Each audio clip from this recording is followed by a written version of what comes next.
All right, guys, we got to talk. We got to talk about these three pieces of hardware that Valve just announced here today, which everyone was super excited and waiting for. Obviously, for the last couple of years, all we kept hearing about is like, when is Valve going to release their new, VR headset? When is Valve going to do this? When are we going to have the successor of the Valve Index and stuff like that? And rumors and rumors and rumors about the Valve Deckard and stuff like that. And that stuff got announced today, and I got to say, I'm not really that excited. Gaming tech, eating brekkie is the gaming tech. Going for a brekkie is the gaming tech. Gaming tech is the gaming tech. Gaming techie. Let's start off with the controller, which is the thing that I'm actually really excited about. I think the Steam controller and stuff like that is an iteration of their original Steam controller, and I had that back in the day with the Steam box that they used to have, and I used to love that thing because it has the trackpads now at the bottom, so you can play games like Planet Coaster 2 or things that like require more of the touchpad interface on that thing. So that's going to be really useful to play certain games when you're on your TV or even in VR, for example, and stuff like that. So I think the controller looks fantastic, and I definitely will be buying one of those for trying on PC and seeing if it becomes my replacement controller for on PC instead of using the Xbox one I always use, and also for using it on VR headsets in the future. So really simple with that controller, but what I really want to dive into next is also the Steam machine. Now, the Steam machine originally had me excited, and granted, we don't know the prices about any of this, so obviously everything I'm saying is relative depending on how much this stuff costs. But that Steam machine, I love the idea. I love the fact that it's going to be running SteamOS the same way that our Steam Deck has right now, and a lot of other platforms are running, which is awesome to have a unified system. So now when you have a Steam Deck, you come home, you have your Steam machine sitting on your TV, you come out, you play a game, pick up a save, you go on the go, and you have your Steam Deck in your hand.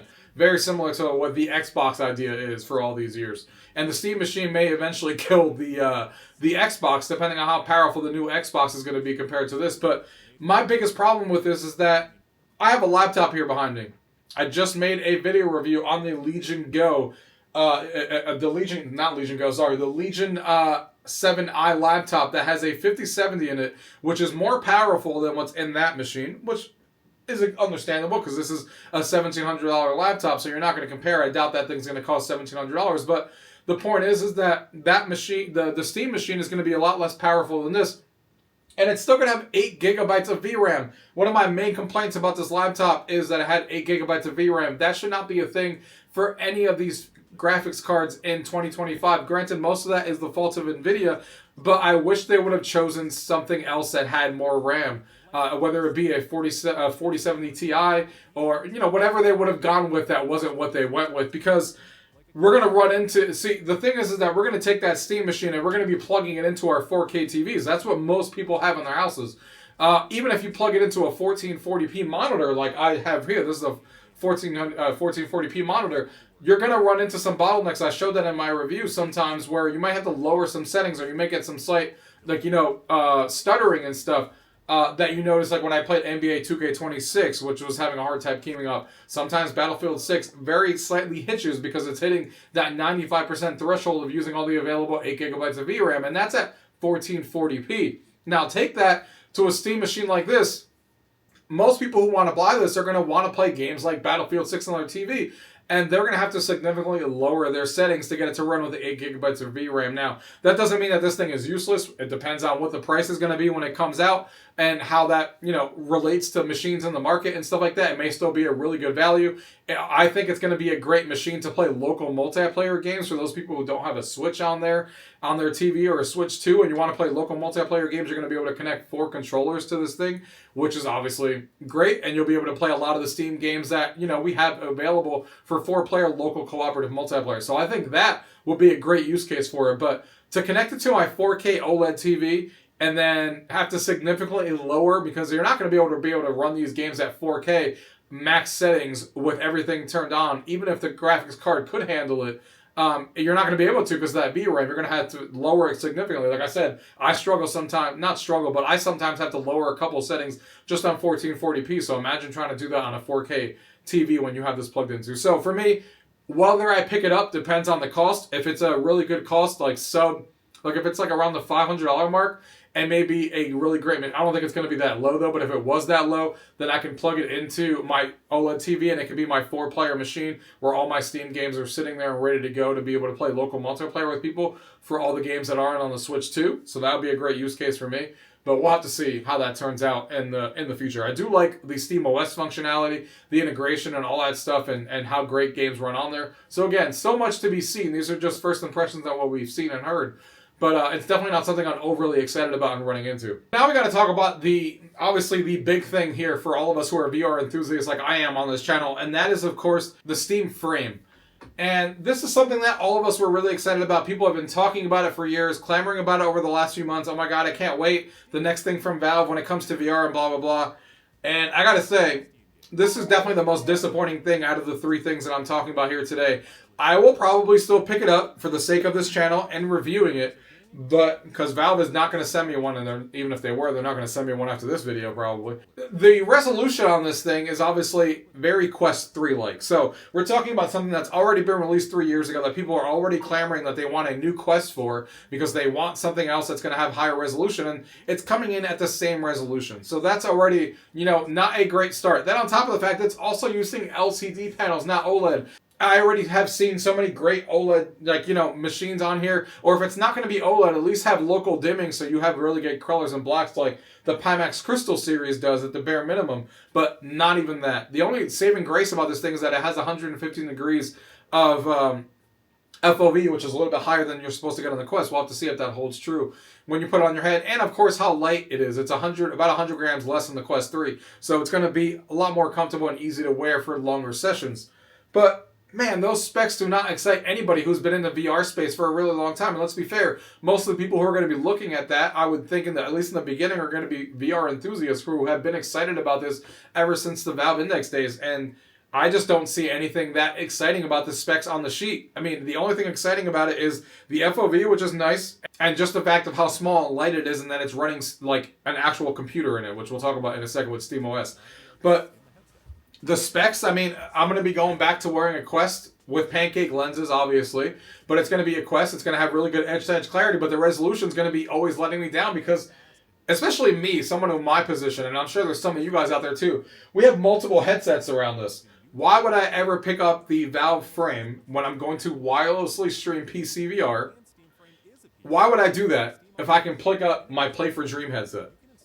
What would be my purpose? The Play for Dream headset has 4K panels per eye. It has OLED screens. The only thing that's going to be different about those two should be essentially that it's going to have a higher FOV by like 10 degrees or so compared to the Play for Dream on that Valve. But I'm not trading 10 degrees of FOV for double the resolution and OLED to have those great colors and blacks if the wireless PCVR streaming is probably going to be exactly the same because I already have a 7 gigahertz Wi-Fi sitting behind me, so the Play for Dream already gets like 30 to 40 milliseconds of lag right now when it comes to streaming straight from the Steam Link app. So even if the Valve one is a little bit better, it doesn't mean that I'm going to pick it up and miss out on all those crazy details that I get on a 4K OLED panel. So, I mean, that's already slightly disappointing. Now, there is some cool things about this, and I'm excited to see what happens. And it is running the operating system of SteamOS, so it's going to have a full desktop on it if you go into the Steam desktop, the same way you do on Steam, the Steam Deck and stuff like that. It is going to let you run not only wireless PCVR stuff from your PC, but it's also going to let you run 2D content as well. But there's no mixed reality on here either. So you're going to have the black and white cameras that this thing has. You're not going to have color pass-through like the Quest does. And I don't even know if they have an environment. I think it's just a black void where you actually play your 2D games. And that's not what I look for in VR when I'm playing 2D games. First of all, it's already going to be hard enough for me to choose why would I pick up this thing if I have a gigantic OLED panel in front of me that plays my games in 4K. So already it's a losing battle to play my 2D games when I have a monitor sitting right in front of me that's way better than that VR headset. So that's number one. But even taking that to the side, if I'm going to be in VR and I'm going to sacrifice resolution and I'm going to sacrifice clarity that I got on my monitors, what I'm looking for is immersion. What I'm looking for is to be immersed in something. And what I like about things like Virtual Desktop, for example, that the Quest 3 has, is that you can be in environments while playing these games. It makes me feel like I'm somewhere else. I can be at the beach I can be like in a different office. I can be in like a gigantic home theater, whatever the case may be. And maybe they'll add that in the future. We don't know. We'll see. But the early looks seem like it's just a black board when you're playing those 2D games. And if that's what it's going to be, that's not going to be exciting. Now, if developers and stuff can get crazy with it and make really cool environments while you're playing your game, imagine Hades 2. You're playing that 2D game and you're in like a Hades 2 environment. Now we're talking. Now I'll pick up that unit, and then I will choose to pick it sometimes over my OLED panel because I'm getting something different out of it.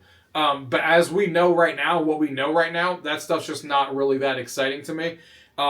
The only thing exciting about that headset also is the fact that you can play native content on it as well, which sounds interesting. And it is using a chipset that's basically what the chipset is on the Samsung S24, so a really high-end cell phone processor, not what the Quest 3 is using. So it is more powerful than the Quest 3 when it comes to graphics and CPU, so we'll see. But you're not going to be able to run like freaking Battlefield natively on this thing. It's going to be like more tame games like Hades and Hades 2 and like some of these other games that are a little bit more indie side. When it comes to native stuff. Everything else you're going to have to wirelessly stream. And they also say you can obviously expect some VR ports that are going to be able to run natively on there. I would imagine like some of the top tier games that run on the Quest, like 11 Table Tennis and Walkabout Mini Golf, and those types of games will obviously get native ports on here. Will probably work extremely well because they work extremely well on the Quest 3, which has less power than this, and they're running at the same resolution. So I imagine we're going to get a lot of those ports working pretty quickly on here, and they're already part of your Steam library. So that's awesome that you're just going to be able to play them and not have to rebuy them. So there is that benefit of just having your whole Steam VR library in front of you. But a lot of this is going to be dependent, you're streaming a lot of this stuff at home. A lot of the stuff that you're doing on this is at home. And like I said, when it comes to VR streaming, Play for Dream is a way better headset in almost every regard. When it comes to 2D streaming, unless if they add something cool that makes it stand out, like I was talking about before, I have an OLED screen in front of me. I have a 4K screen, so why would I pick that up instead of this? So, and then if you want to play this outside of your home, then you're going to be relying on connecting to your PC at home, and you're going to have really good internet connection somewhere, which is going to be hard to find. So it really is more of a home thing than anything else. And then obviously when you're on the go, you may be able to play native content on there, which is pretty cool. So I don't think all the ideas on this is bad. I'm not saying that this thing is terrible and I'm not going to buy it. Like I said, I'm probably going to buy it just to review it on this channel when it comes out in early 2026. I'm just saying for somebody who has all of these VR headsets, who has heard about this thing for the last 2 years over and over again, I expected them to have OLED on it. I expected them to have a lot higher resolution than what the Quest 3's been running with. And I expected, just a little bit more out of the specs of this thing. What they're doing software-wise is pretty interesting, and we'll have to see how it improves.